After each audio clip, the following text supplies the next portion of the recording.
طرد فينيسيوس جونيور في مباراة ريال مدريد وفالنسيا في المستايا في مباراة الدوري الاسباني. اعمل لها فولو وتعالى اقول لك ايه اللي حصل.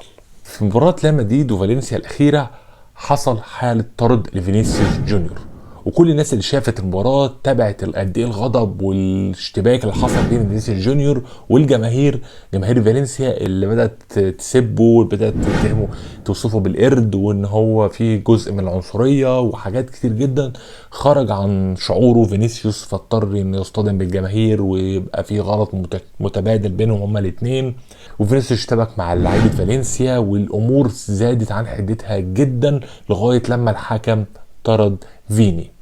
الموقف ده بيفكرنا بمواقف كتير جدا حصلت في الملاعب الاسبانيه تحديدا، لان اسبانيا وايطاليا من الدوريات او الدول اللي الموضوع بتاع العنصريه ما فيهوش رادع ولا قانون قوي جدا ولا عندهم عقوبات